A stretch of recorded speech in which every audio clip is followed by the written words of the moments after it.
శ్రీవారి లడ్డు కల్తీ ఇష్యూపై TTD EO అత్యవసర సమావేశం నిర్వహించారు. తిరుపతి పరిపాలనా భవనంలో ఆగమ సలహాదారుడు, ప్రధాన అర్చకుడు, అదనపు ఈవో, ఉన్నతాధికారులతో ఈవో చర్చలు జరుపుతున్నారు.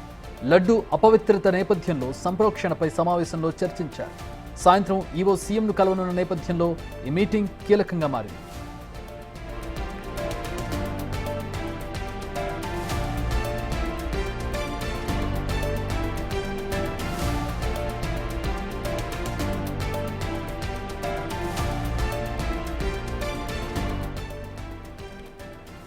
తిరుమల శ్రీవారి లడ్డు కల్తీ విషయానికి సంబంధించిన చర్చ జరుగుతోంది. ప్రస్తుతం టీటీడీ ఈవో అత్యవసర సమావేశం నిర్వహిస్తున్నారు. తిరుపతి పరిపాలనా భవనంలో ఆగమ సలహాదారులతో, ప్రధాన అర్చకుడు, అదనపు ఈవో, ఉన్నతాధికారులతో ఈవో చర్చలు జరుపుతున్నారు. లడ్డు అపవిత్రత నేపథ్యంలో సంప్రోక్షణపై సమావేశంలో చర్చించారు. సాయంత్రం ఈవో సీఎంను కలవనున్న నేపథ్యంలో ఈ మీటింగ్ కీలకంగా మారింది.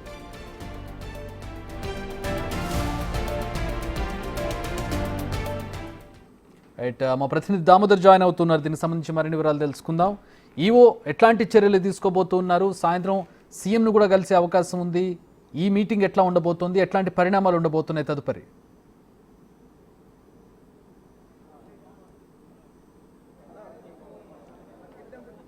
దామోదర్,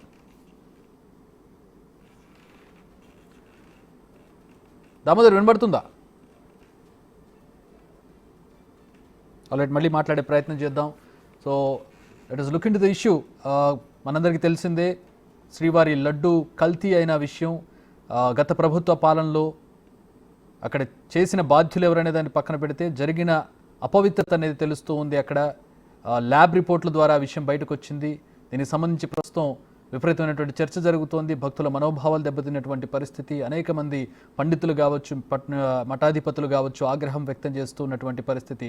సో ఈ నేపథ్యంలో తగిన చర్యలు తీసుకోవాలని డిమాండ్లు వస్తూ ఉన్నాయి. మరి ఎలాంటి చర్యలు తీసుకోవాలి?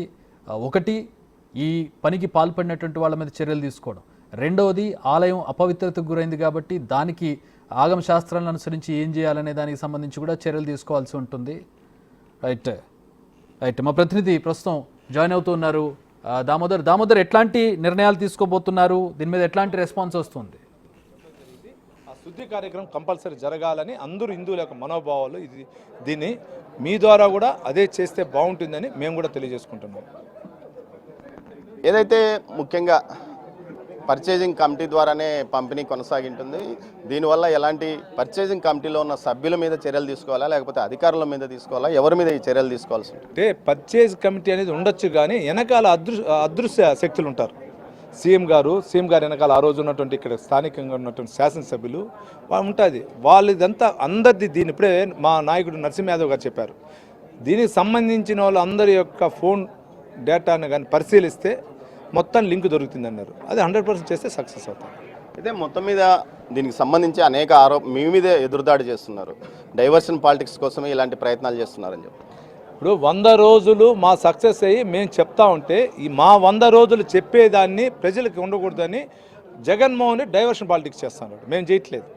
జగన్మోహన్ రెడ్డి గారు కానీ, ఆయన మంత్రులు కానీ, ఆయన ఎమ్మెల్యేలు కానీ, నా నాయకులు ఏదంటే గతంలో కూడా చూస్తుంటారు. 2019 నుంచి 24 వరకు ఏదైనా ఒక దానిపైన తెలుగుదేశం నాయకులు ఏదైనా చేస్తే డైవర్షన్ పాలిటిక్స్ చేసి ఎవరినో ఒక ఇష్యూ అరెస్ట్ చేసి నాయకులను అరెస్ట్ చేయటం కానీ, ఇంకోటి దాడి చేయటం కానీ, ఇంకొక ఇష్యూ చేసేవాళ్ళు. డైవర్షన్ పాలిటిక్స్కి ఒక పేటెంట్ హక్కు అంటే వాళ్ళకే, ఇది కంటే మాకు కాదు. భవిష్యత్తులో మీరు టీటీడీ ప్రక్షాళనకు ఈ గతంలో ఎవరైతే ఇలాంటి చర్యలకు పాల్పడినారో వాళ్ళ మీద ఖచ్చితంగా చర్యలు ఉంటాయా? భక్తులైతే నమ్మడం లేదు. కేవలం ఇప్పుడు అడావిడి చేస్తారు, ఆ తర్వాత వారి మీద కేసులు పెట్టరు, ఏం పెట్టరు, వారి మీద ఎలాంటి చర్యలు తీసుకోరు. కేవలం ఇప్పుడు బయటికి మాత్రమే చెప్తారా అంటూ నేను చాలామంది భక్తుల్లో తిరుమలతో మాట్లాడాను. వారి మీద కఠిన చర్యలు తీసుకోవాలంటున్నారు. కానీ చర్యలు తీసుకుంటారా లేదా అనే అనుమానం కూడా భక్తుల్లో ఉంది. ఇప్పుడు మా పెద్ద ఆయన గారికి మనసు కొంచెం సున్నతిమైంది గతంలో. ఇప్పుడు అది ఉండదు. ముఖ్యంగా ఆయన ఇంటి ఎలవేల్పు ఆయన తెల్లాలేస్తే మొక్కునేది కానీ, ఇంట్లో శుభకార్యం కానీ కలియుగ వెంకటేశ్వర స్వామి నుంచి చేసేది. హిందువుల యొక్క పవిత్రమైనది కలియుగ వెంకటేశ్వర స్వామి. అటువంటి చోట జరిగినప్పుడు ఎవరు ఉపేక్షించరు. 100% వాళ్ళపైన చర్యలు ఉంటాయి.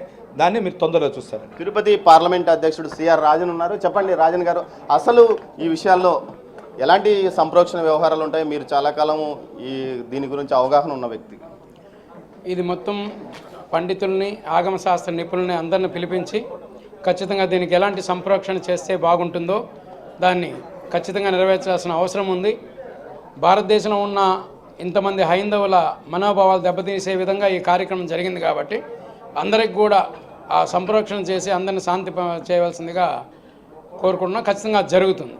Thank you. చక్రి, ఏదైతే దీనికి సంబంధించి సంప్రోక్షణ కార్యక్రమాలను నిర్వహించాలి, ఏ విధంగా నిర్వహించాలి అన్న అంశం మీదనే ప్రస్తుతం ఈవో ఉన్నతాధికారులతోనూ అదేవిధంగా ఆగమశాస్త్ర పండితులతోనూ వేద పండితులతోనూ అర్చకులతోనూ సమావేశం నిర్వహించాడు. ఆ సమావేశం పూర్తయిన తర్వాత ఆయన ఈరోజు సాయంత్రం సీఎం చంద్రబాబు నాయుడుని కలవనున్నారు. చంద్రబాబుతో సమావేశమైన తర్వాత వివిధ మఠాధిపతులు, ముఖ్యంగా ఏదైతే శంకర మఠము అదేవిధంగా పూర్వం శంకరాచార్యులు ప్రతిష్ఠించిన మఠాలతోనూ వైష్ణవ మతాలతోనూ మఠాధిపతులతోనూ ఆయన చర్చించి ఆ తర్వాత ఒక నిర్ణయం తీసుకునే అవకాశం ఉంది. ముఖ్యంగా అయితే ఇప్పటి వరకు ఏ మఠాధిపతి కానీ ఏ పీఠాధిపతి కానీ ఈ విషయం మీద స్పందించలేదు. అయితే వారి అభిప్రాయాలు తీసుకుంటారా లేకపోతే ఆగమశాస్త్ర సలహాదారులు చర్యల ప్రకారం తీసుకుంటారా? గతంలో రామానుజాచార్యులు ఏదైతే తిరుపతికి సంబంధించి పూజా విధానాలు ఎలా ఉండాలి, ఎలాంటి చర్యలు తీసుకోవాలి అన్న అంశం మీదనే ఆయన ఒక నిర్దేశిత నియమావళి ఏర్పాటు చేశారు.